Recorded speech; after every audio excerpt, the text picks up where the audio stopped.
Hey there, Smokable Rick.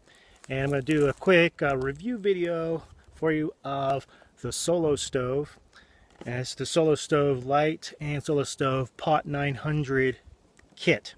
And this particular review is going to be geared towards my lifestyle and living in a truck camper off the grid. And how this fits into my lifestyle. And also a little bit of how it contrasts as a paid option versus with one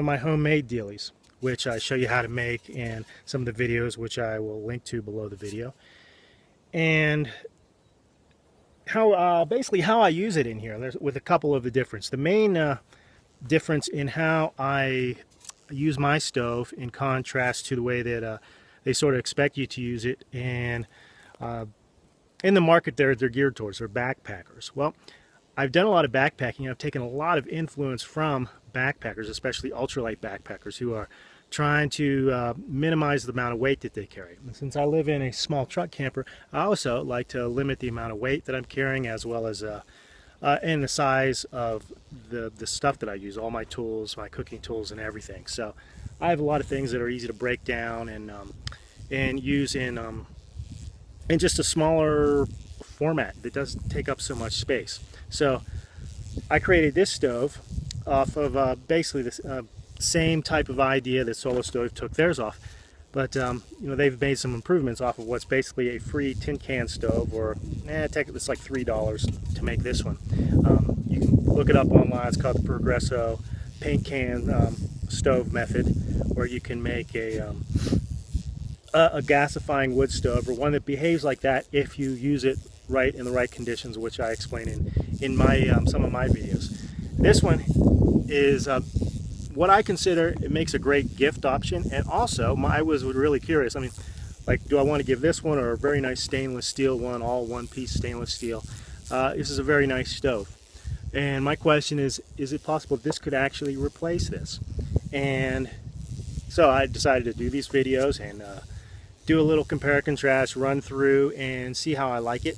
I'm not sure at this video I will come to a solid conclusion, because I think they'll be fairly interchangeable, but I am very curious to see how they do compare, other than the fact that this is a very nice stove, and this is functionally sort of the same thing, but you know, it's scraps, right?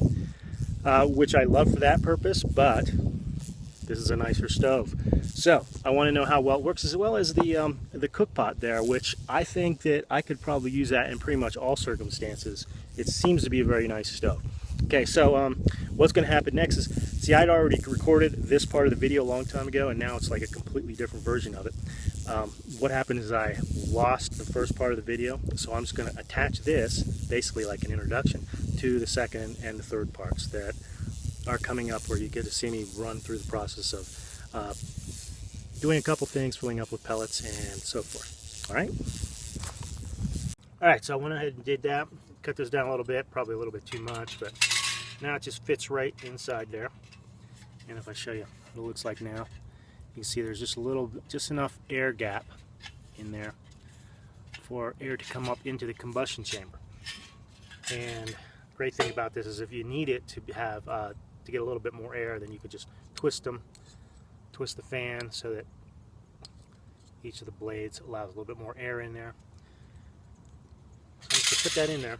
One other thing that I'm noticing, I'm going to compare it, so you can see that the width of this is much wider. It's much wider than this. Let's see, how much is it wider? Quite a bit. I don't know. I'm not doing the calculations right now, but there's quite a bit, and I was worried for a second, because compared to my Progressive paint can method, this has about an inch of burn space right there on top, compared to the inside of this, where I can fill it all the way down to the bottom. So it's got about that far, versus on the Solo Stove it's only about that far. So there's a big difference in how many pellets you can put in there. And if this gives me about an hour, if I can get an hour of pellet burning in there, then this is going to give me about, say, like that much, plus a little bit wider, so maybe about half as much. So I'm going to hope that I might be able to get about half an hour burn out of this. We'll see what happens. So let's give it a try. I'm going to load it up with pellets. And again, this is not the Solo Stove's usual use, and it might be that if I could probably get just a bigger device that would work better. But this is the one that I ordered, and we're going to try it and see how well it works. So turning a backpacking stove into one that you would use for your camper van, or truck camper, and whatnot.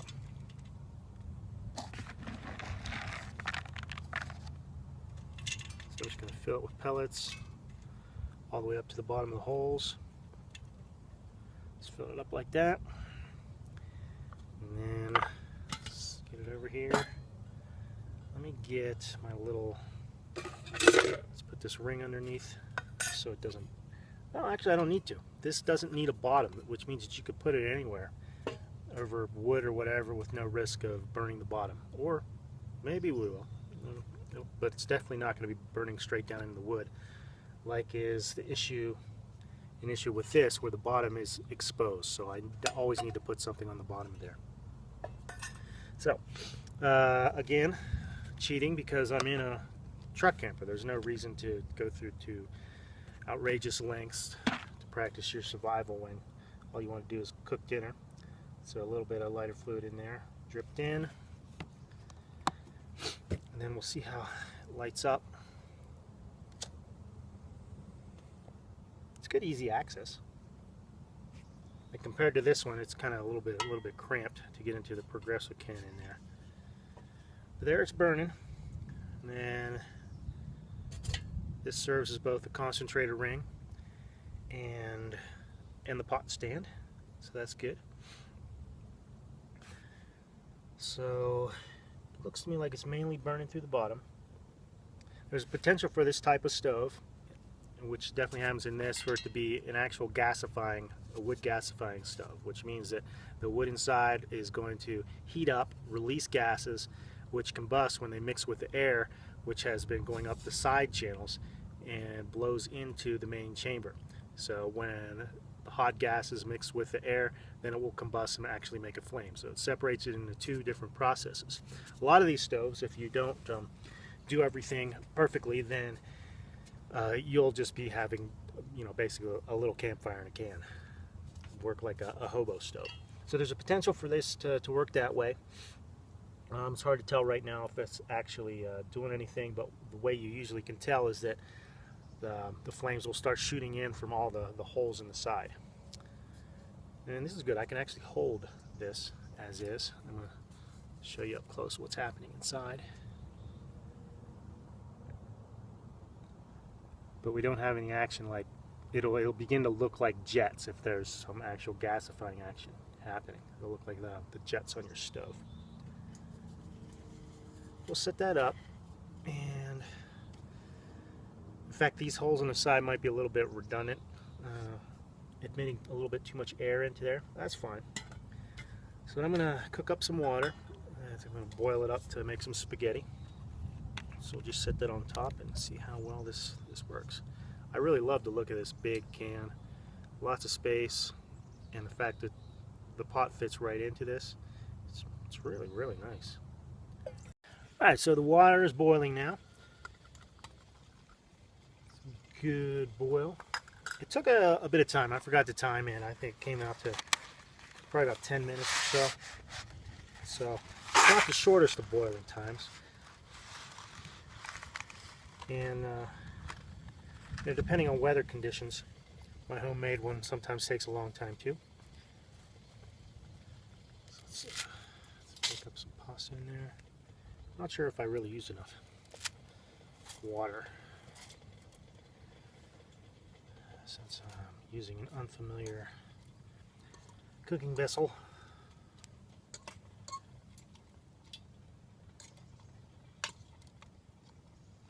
But there was a couple things I want to show you once I get in the spaghetti down in there.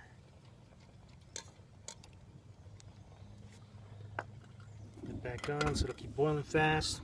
So I noticed some creosote coming up the sides, which you expect. You use any kind of wood burning thing, you're going to get creosote all all over your pans, and more depending on how much smoke there is. But I did notice that this is stainless steel, so I was hoping that it would clean up pretty easily, and it kind of does. It looks like it does. There's some that seem to be a little bit of a stain.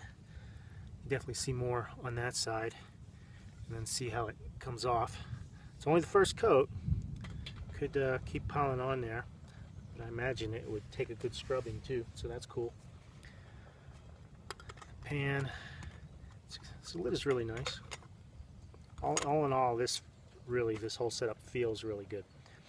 There's a couple things that I'm going to want to try out that involve the third component of my can. I'm not going to do it in this video, but in another one. That instead of this little short thing, I actually have a setup where this is a lot higher and on top of the pan. In fact, I wonder if I could even just do it that way. It adds a concentrator ring, and then I'll do it this way. But there's all these extra holes here that makes it a little bit inefficient, but at the same time I can kind of see, I don't know if you can see it in the video, it creates more of a chimney effect, and the fire here is really shooting up the middle, up through this one. So the faster you can get the fire going, oh, and you can really see it's really working like a gas fire now. You can really see it shooting out the sides. I'm going to have to grab this camera and show you. If I can get it off there.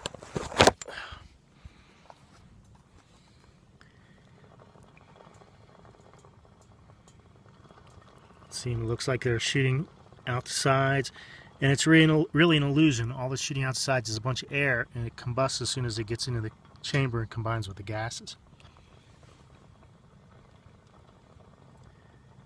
And using this extra thing, it's shooting up quite a lot quicker. So I'm going to do another test another time, give it some full attention. For right now, we'll just continue to this. Oops.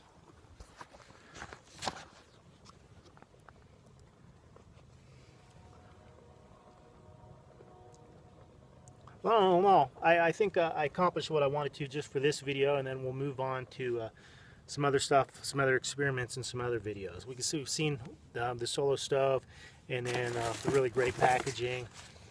It's really made for backpacking, and it's a great thing.